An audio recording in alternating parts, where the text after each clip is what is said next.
On August 24th, the skies over Yemen lit up in fire. Israel's warplanes struck deep into Sanaa, pounding Houthi strongholds in a furious retaliation. The trigger?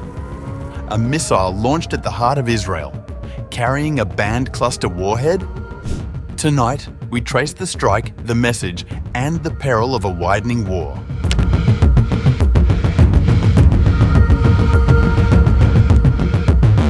August 24th brought a dangerous new turn in Israel's regional war.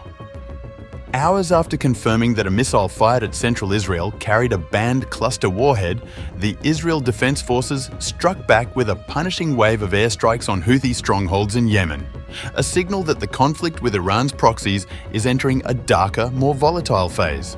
The strikes targeted key sites in the Yemeni capital, Sanaa, including a military compound housing the presidential palace, the Hizaz and Asar power plants, and a large fuel storage facility. According to the military, around a dozen Israel Air Force fighter jets and refueling aircraft participated in the operation, dropping more than 30 precision-guided munitions on 4 strategic locations. The IDF said the Houthis had used these facilities to stage missile and drone attacks on Israel in recent days. A short while ago, the IDF struck military infrastructure of the Houthi terrorist regime in the Sanaa area, including a military site in which the presidency palace is located, the Asar and Hizaz power plants, and a site for storing fuel. All were used for the military activity of the Houthi terrorist regime. By striking the power stations, the military argued, it had disrupted electricity supplies critical to the rebels' operational capacity. Israeli officials further accused the Houthis of acting under Iranian funding and guidance, using land and maritime routes to threaten both Israel and global shipping lanes.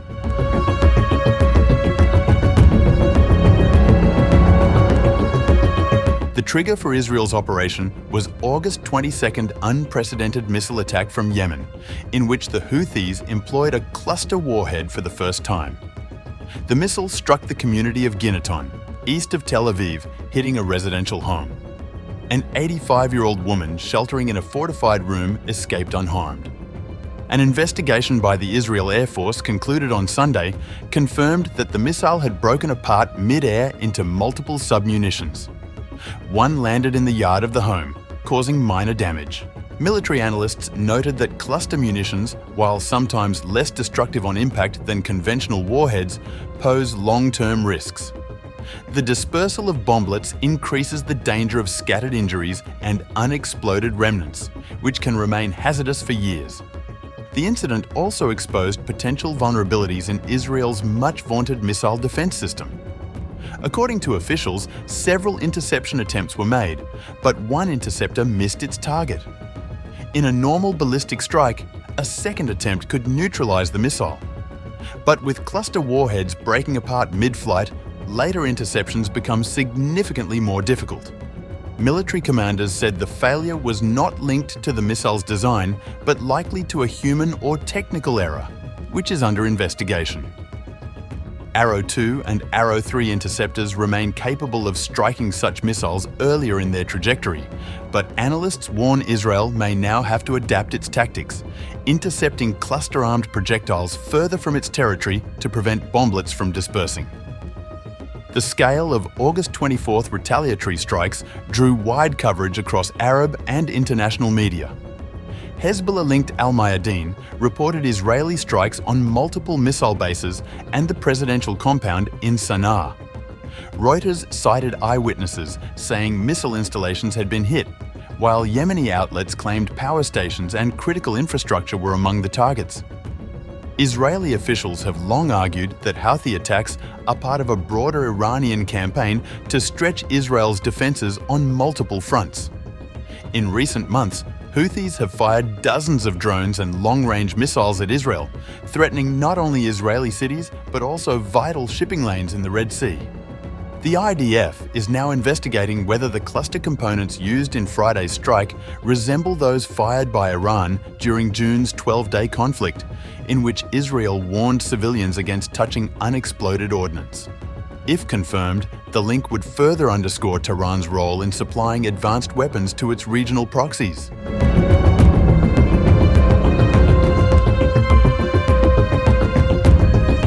Even as Israeli jets pounded Sanaa, parallel diplomatic maneuvers were underway. On August 24th, top US envoy Thomas Barrack arrived in Jerusalem for talks with Prime Minister Benjamin Netanyahu, Strategic Affairs Minister Ron Dermer, and Defense Minister Israel Katz. US Ambassador Mike Huckabee also joined the discussions. The visit, first reported by Axios, comes as Washington seeks to contain escalating conflicts involving Israel, Syria, and Lebanon. Barrack and his delegation are due in Beirut on Monday, where they will be joined by senior Republican Senator Lindsey Graham.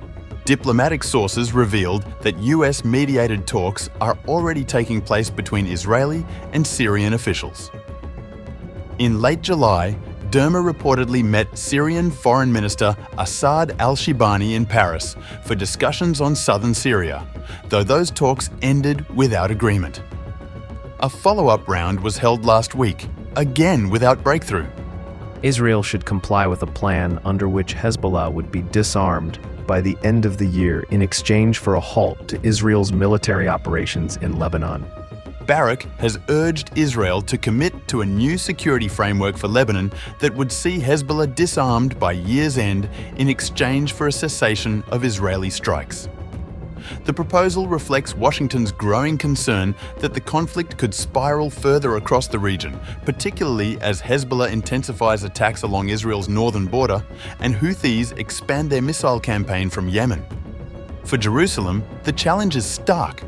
Neutralize immediate threats from Houthis and Hezbollah while avoiding a broader regional war.